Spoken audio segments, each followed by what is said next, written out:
and I ask this all the time, the last time I remember Clayton Kershaw signed like a third of $1 billion contract. I'm like, why can Clayton Kershaw throw 7 to 8 months a year, but your 15-year-old has to throw 11 months a year?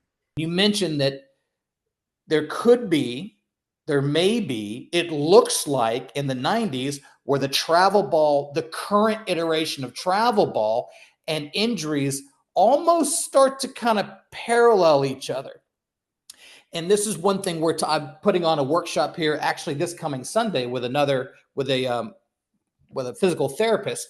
And we that's one of the things that we talk about is where are you going to limit your exposure?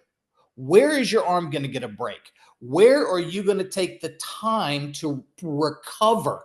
Because I don't see a great deal of recovery methodology going on in the high school level down here. How important through these seasons is ice, contrasting therapy, synergy, yoga, all of this recovery practices?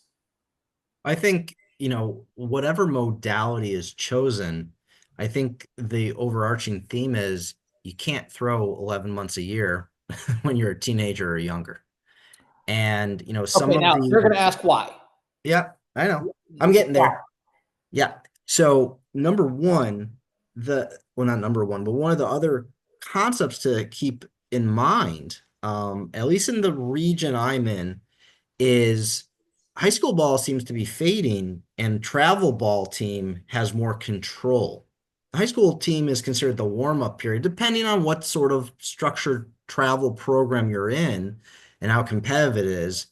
So it's a very interesting approach. But if that's the case, well, let's just play it out in Florida. And we're not even in Miami. We're in the northern part of Florida, right?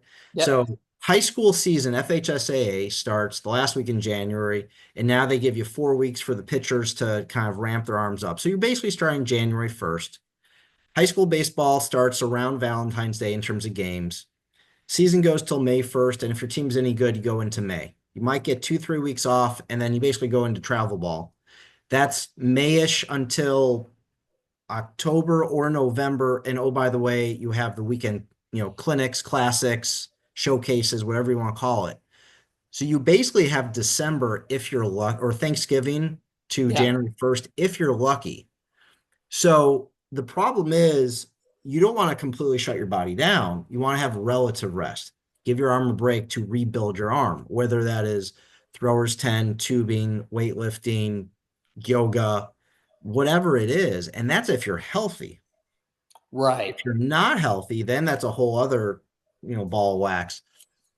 But to go back to, I'm gonna have a parent, I'm gonna have a coach, and if someone says, well, I know what's going on, they could play all year round.